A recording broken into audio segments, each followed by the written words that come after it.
બોટાદ જિલ્લાના તુરખા ગામે દલિત સમાજના વૃદ્ધ મહિલાની હત્યા કરવામાં આવી છે. નાનીબેન લક્ષ્મણભાઈ પરમાર જેની હત્યા કરવામાં આવી છે એમના દીકરા ધનજીભાઈની માયનોર દીકરી અમૃતાબેન ધનજીભાઈ પરમારનું અપહરણ કરવામાં આવ્યું હતું. એના આરોપીઓની ધરપકડ કરવામાં નથી આવી. એના કારણે જ મર્ડરનો બનાવ બન્યો છે. આ કેસની તપાસ કરનાર પાળિયાદ પોલીસ સ્ટેશનના પોલીસ ઇન્સ્પેક્ટર વાજાએ જવાબદારોની ધરપકડ કરેલ નથી. આપ સાહેબ દ્વારા આ કેસની તપાસમાં ઢીલી નીતિ દાખવનાર પોલીસ ઇન્સ્પેક્ટરની સસ્પેન્ડ કરવામાં આવે, આરોપીઓની તાત્કાલિક ધરપકડ કરવામાં આવે એવી માંગ સાથે ભોગવનારના વાલીઓ લાશ ઉપાડવાના નથી. આપ સાહેબને વિનંતી કે આ વિષયે યોગ્ય ન્યાય મળે એવી વિનંતી.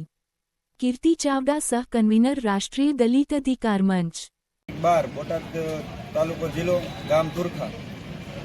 12 તારીખે છોકરી નિશાળે જાતી ને તો 10 વાગે સ્કૂલે જાય અને ઘર પરિવાર બધાય વાડીએ કામી ગયા હતા અને ઘરે આવ્યા ત્યારે બપોરે અમને ખબર પડી કે અમારી છોકરી સ્કૂલે ગઈ છે પણ સ્કૂલે નથી. સ્કૂલે અમે બધા જોવા જમવા આવે ને બપોરે ત્યારે જાણ થઈ કે છે નહીં. પછી થોડા ટાઈમ પછી ખબર પડી કે અમારી છોકરીનું અપહરણ થઈ ગયું છે. પછી પોલીસ સ્ટેશને અમે ફરિયાદ કરાવી.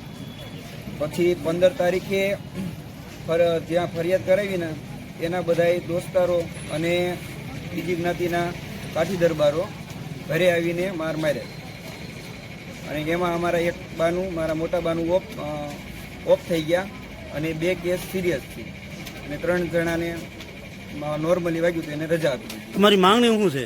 અમારી માંગણી એક જ છે કે જ્યાં સુધી આ 13 આરોપી છે એ ન પકડાય ત્યાં સુધી અમારા મોટા બાને અમારે લઈ નથી જવાના.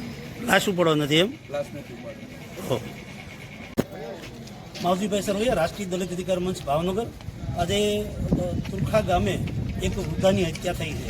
હત્યાનું કારણ અગાઉ એક પોસ્કો દાખલ કરી હતી. એ પોસ્કોના આરોપી પીઆઈ, જે પાળિયાદ પીઆઈ છે એને ધરપકડ ન કરી, એના કારણે મર્ડર થયું. એટલે પીઆઈ પાળિયાદ જે છે એને સસ્પેન્ડ કરવામાં આવે ત્યાં સુધી આ માતીની લાશ પરિવાર ઉપાડવા નથી. અમે પરિવારના સાથે છીએ, હર હંમેશા એની સાથે છીએ.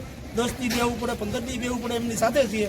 આરોપીઓની જ્યાં સુધી ધરપકડ ન થાય ત્યાં સુધી એ લોકો ઉપાડવાના નથી લાશ. અમને પૂરા સહકારમાં અમે છીએ. અને આ કેવું આ સરકારમાં કે માયનોર દીકરી દલિત સમાજની એનું અપહરણ થાય છે, પોલીસ એની તપાસ નથી કરતી. તપાસ નહીં કરવાના કારણે મર્ડર થઈ જાય છે. મર્ડરના આરોપીઓની પણ ધરપકડ કરતી નથી. 2 ગુના છે.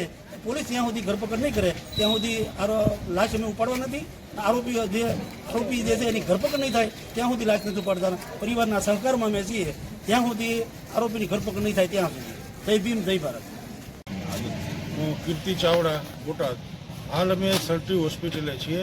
ગત 15 તારીખે તુરખા ગામની અંદર જે નાની બેન છે એમની કરપીને હત્યા કરવામાં આવી અને હત્યા બાદ હાલ એમની લાશ અહીંયા સરટી હોસ્પિટલમાં છે. જે પરિવારોએ એમ કીધું છે કે જ્યાં સુધી અમારી માંગણીઓનો સંતોષ ન થાય ત્યાં સુધી અમારે લાશનો સ્વીકાર કરવાનો નથી. મહત્વની માંગણી છે કે જે 13 આરોપીઓ છે એની તાત્કાલિક ધરપકડ કરવામાં આવે અને બીજું કે ત્યાંના જે પીએસઆઈ જે છે કે એને આ તપાસની અંદર કુછ મદદગારી કરેલી છે સામા વ્યક્તિઓને તો એને સસ્પેન્ડ કરવામાં આવે. આ બંને માંગણીઓ છે.